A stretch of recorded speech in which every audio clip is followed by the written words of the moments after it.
Papa mummy, मुझे आप लोगों से कुछ कहना है। रात के 11 बजे बहू काव्या को अपने कमरे में आया देखकर सुरेश जी और तारा चौंक पड़े। क्या हुआ बेटा, सब ठीक तो है ना? काव्या के स्वभाव से मेल ना खाते उसके गंभीर चेहरे को ध्यान से पढ़ते हुए तारा ने पूछा। तो वो उनके पास ही बिस्तर पर बैठ गई। फिर तारा का हाथ अपने हाथ में लेकर बोली, मम्मी एक बात कहूँ, जब तक बुआ जी यहाँ पर हैं आप लोग मुझसे रौब से बात किया कीजिए। और मम्मी, आप किसी भी काम में मेरा हाथ मत बटाइए। मैं ऑफिस से 2 दिनों की छुट्टी ले लेती हूँ। पर किस लिए? तारा ने हैरानी से पूछा। तो वो रोनी सी सूरत बनाकर बोली, मम्मी बुआ जी के सामने मेरा इंप्रेशन बहुत खराब हो गया है। वो मुझे बिल्कुल नकारा बहू मानने लगी हैं। काव्या ने जिस संजीदगी से ये बात कही, सुरेश जी को हंसी आ गई। किसी तरह अपनी हंसी रोक कर बोले, बिटिया अपनी बुआ सास की बात दिल पर मत लो। और वैसे भी तुम्हारा इंप्रेशन खराब नहीं हुआ है, उल्टा मेरी बड़ी बहन का इंप्रेशन तुम्हारे सामने खराब हुआ है। नहीं पापा, आज जो कुछ भी हुआ वो मुझे ठीक नहीं लगा। हमारे तौर तरीके बुआ जी को नापसंद हैं। और रही मेरी बात, तो बुआ जी मुझे नकारा और फूहड़ समझती है। मम्मी, क्या ऐसा नहीं हो सकता कि जब तक बुआ जी यहाँ हैं तब तक पूरे घर का काम मैं करूँ? आप लोग मुझे आदेश दें और मैं उसका तुरंत पालन करूँ। काव्या की इस अजीबोगरीब मांग के पीछे उसकी मनोदशा तारा समझ रही थी। जब से उनकी बड़ी ननद राधा जी यहाँ घर आई हैं, तब से घर में कुछ तनाव का माहौल हो गया है। बात बात पर काव्या की तुलना जीजी अपनी बहू रुचि से करती हैं। उनकी टोका टाकी, टीका टिप्पणी से सुरेश जी और तारा दोनों परेशान हो गए हैं। राधा जी के अनुसार सुरेश और तारा ने घर की बहू के सामने अपने पद की गरिमा नहीं रखी। बहू के सामने भी वो अपने छोटे छोटे काम खुद करती हैं, जो उनको शोभा नहीं देता।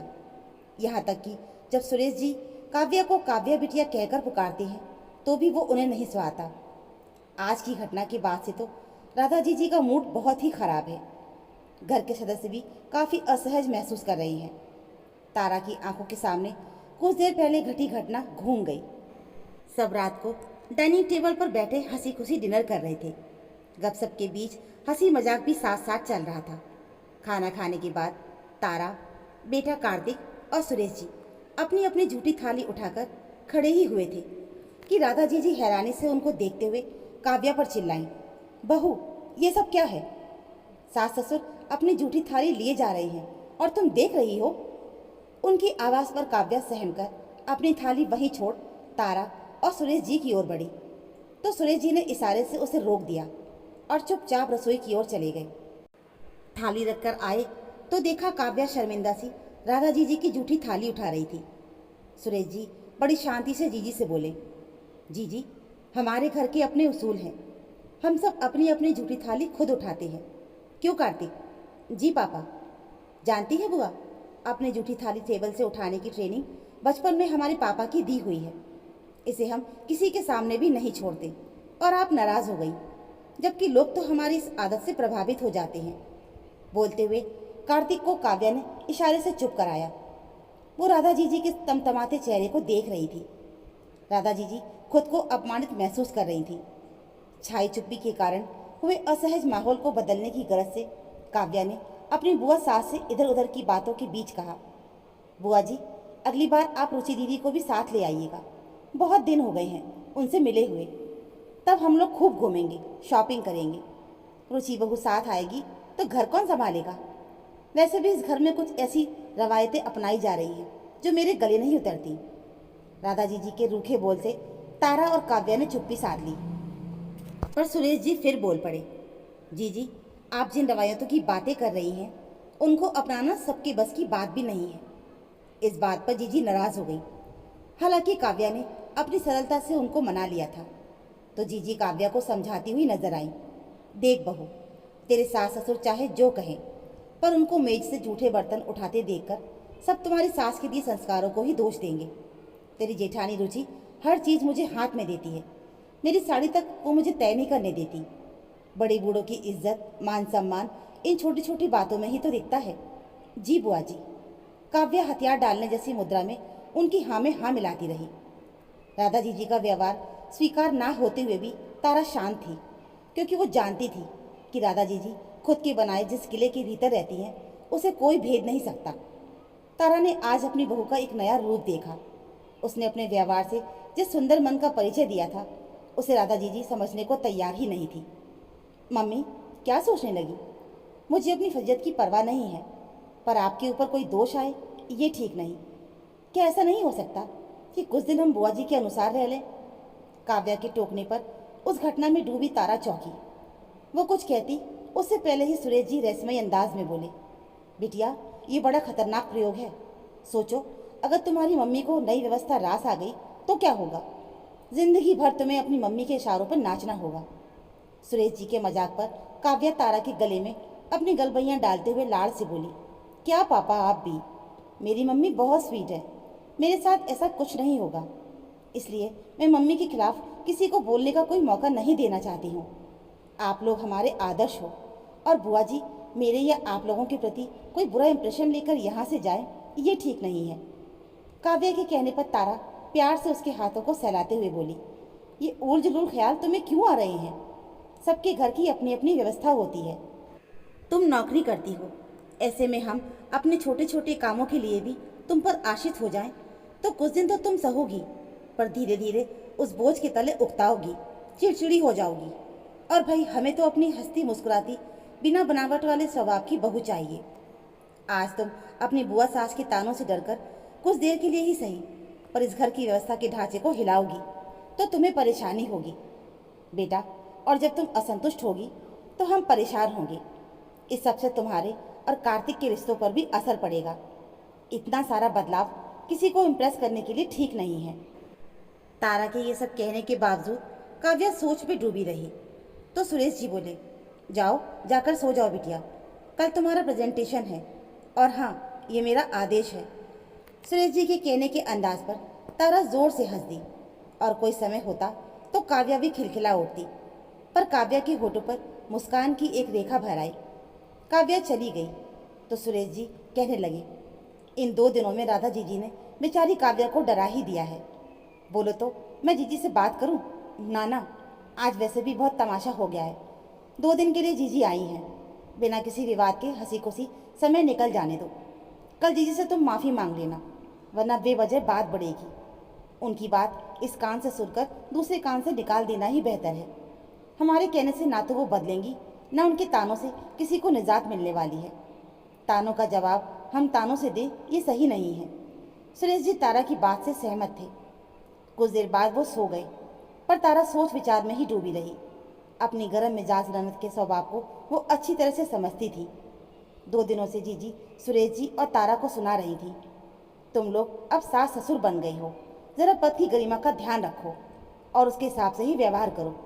ये क्या सही है कि बहू बेटे के बीच बैठकर हंसी मजाक करके हम अपने प्रभाव को कम करें? तारा उनको समझा ही नहीं पाती कि नौकरी पेशा बहू बेटे के साथ शाम की चाय और गपशप और रात के खाने के बीच हुए हंसी मजाक के क्या मायने हैं। उनकी आंखों के सामने राधा जी के घर बिताए वो दिन याद आया जब उनकी बहू रुचि रसोई में बिजी थी और वो जीजी के साथ खाना खा रही थी। खाना खाने के बाद आदत के अनुसार तारा ने अपनी प्लेट खुद उठा ली तो जीजी गुस्से में बोली, तुम मेरी बहू की आदत मत बिगाड़ो, ये बर्तन यहीं रहने दो, वो आकर ले जाएगी। जूठी प्लेट वो वहीं छुड़वाकर उठ गई। जूठे बर्तन उठाकर ले जाती हुई रुचि को राधा जीजी ने यूं गर्व से देखा, मानो वह पड़ी जूठी थाली उठाकर रुचि ने उनका मान सम्मान बचा लिया हो। पूरा दिन रुककर तारा ने देखा किस तरह रुचि उनके इर्द गिर्द घूमती रहती है। रुचि पर निर्भर होती जा रही जीजी इन दिनों गठिया, डायबिटीज़, अस्थमा और न जाने कौन कौन सी बीमारियों की मरीज होती जा रही थी। जीजी के बारे में सोचते सोचते तारा की आंख लग गई। दूसरे दिन सुबह सब अपनी दिनचर्या में लगे थे। काव्या नाश्ते की तैयारी कर रही थी कि तभी जीजी की बहू रुचि का फ़ोन आ गया। आज उसका जन्मदिन था। इस अवसर पर वो अपनी सास से आशीर्वाद लेना चाहती थी। जीजी के साथ घर के सभी सदस्यों ने बारी बारी से रुचि को मुबारकबाद दी। राधा जीजी बड़ी खुश थी। काव्या भी रुचि को जन्मदिन की बधाई देना चाहती थी, पर उसके हाथ आटे में सने हुए थे, इसलिए कार्तिक ने फ़ोन स्पीकर पर कर दिया। दीदी आपको क्या गिफ्ट भेजूं? काव्या के पूछने पर कुछ पल की चुप्पी के बाद रुचि की हंसी से भरी आवाज़ आई, मेरी सास को कुछ दिन और अपने पास रख लो, चाहे तो हमेशा के लिए। आह, इससे अच्छा और क्या गिफ्ट होगा मेरे लिए। सच काव्या, उनकी गैर मौजूदगी में ये घर घर लग रहा है, कैद खाना नहीं। जैसे कोई कीमती चीज छन्न की आवाज़ से गिरकर टूटी हो। कुछ ऐसे ही जीजी का दिल टूटा था।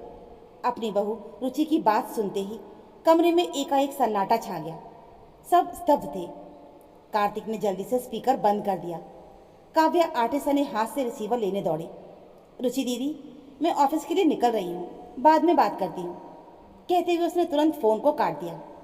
सन्न और शर्मिंदा खड़े काव्या और कार्तिक बुआ से आंखें मिलाने की हालत में नहीं थे। ये क्या कह दिया रुचि भाभी ने?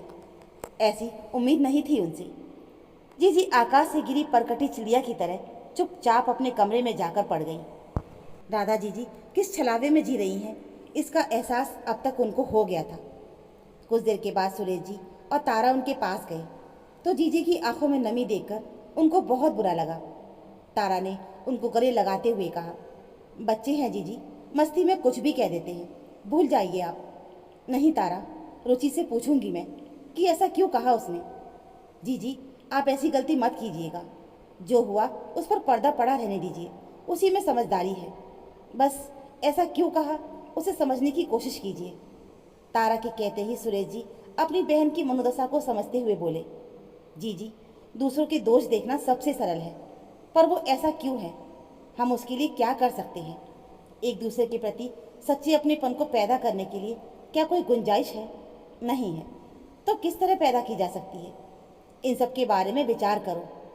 अच्छा है जो रुचि की मजाक में कही बात आप दोनों के रिश्ते को एक बार फिर नए सिरे से देखने का मौका दे रही है। पर सुरेश, रुचि खुद ही तो मेरे आगे पीछे दौड़ती है। वो शायद इसलिए कि उसे लगता है कि इस दिखावे के सम्मान से आप खुश होंगी। हो सकता है कि शुरू शुरू में आपको खुश करके वो भी संतुष्ट और खुश हुई होगी। समय काल लंबा हुआ तो वही सेवा बोझ लगने लगी। ऐसे में समझदारी इसी में है कि दूसरों पर बोझ उतना ही डाला जाए जितना सहन करने लायक और व्यवहारिक हो। साथ ही आपको ये भी समझना चाहिए कि अपने जूठे बर्तन उठाकर रखने से कोई छोटा नहीं बनता। हम खुद पर निर्भर हैं, किसी और पर नहीं। ऐसी सोच यकीनन हमें सम्मान ही दिलाएगी, अपनी नज़र में भी और दूसरों की नज़र में भी। सोचो जीजी, जब कभी रुचि बाहर जाती होगी तो घर वापस आकर आपके छोड़े जूठे बर्तन मेज पे रखे देख क्या सोचती होगी। बेशक उसे उन बर्तन को रसोई में पहुंचाने में मिनट भर ही लगता होगा, पर वो मिनट आपकी सोच को दर्शाकर उसके मन में आपके प्रति रोज जगा जाता होगा।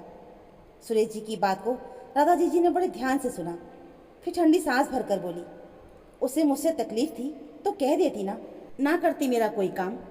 कहना आसान है कि जो हुआ उसे भूल जाओ, पर जब जब उसे देखूंगी तब तब क्या उसके फ़ोन पर कहे शब्द और वो हंसी, उसकी मेरे प्रति सोच मुझे क्या दुख नहीं पहुंचाएगी। तेरी बहू काव्या को देख, कल मुझे नाराज़ देखकर कैसे मुझे बहलाने और मनाने मेरे पास आ गई। क्या क्या नहीं कहा मैंने उसे, कितना भला बुरा कहा। ये सोचकर मुझे दुख नहीं होगा क्या? जीजी पछतावे से बोली। तो काव्या की आवाज़ आई, आप दुखी होंगी तो हमें बुरा लगेगा बुआ जी। तो क्या हुआ, अगर आपने मुझे कुछ कह दिया तो क्या मैं आपकी बेटी नहीं? आपने जो ठीक समझा मुझे भी सिखाने की कोशिश की। विश्वास कीजिए, रुचि भाभी ने भी मस्ती में वो बात कही होगी। अब भूल भी जाइए ना, आज मैं आपको शॉपिंग पर ले जाऊंगी। आप रुचि भाभी के लिए एक प्यारी सी साड़ी खरीदना। हाँ, दादा जीजी उसे स्नेह से देखते हुए बोली, उस दिन तूने नीले रंग का एक सूट पहना था काव्या, वैसा ही रुचि के लिए भी खरीद लाना मेरी तरफ से।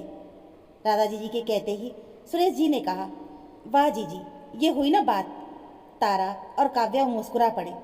काव्या मुस्कुराती हुई धीमे से बुदबुदाई, वाह रुचि भाभी, इस बार आपके जन्मदिन पर आपको ऐसा उपहार मिलेगा जिसे आप हमेशा के लिए सहेज के रखना चाहेंगी। तो दोस्तों, ये थी हमारी आज की कहानी। ये कहानी आपको कैसी लगी हमें कमेंट बॉक्स में ज़रूर बताइएगा। कहानी अच्छी लगी हो तो प्लीज़ वीडियो को लाइक, चैनल पर अगर नए हो तो चैनल को सब्सक्राइब ज़रूर कर लीजिएगा। मिलते हैं फिर एक और ऐसी नई कहानी के साथ। कहानी सुनने के लिए आप सभी का बहुत बहुत धन्यवाद।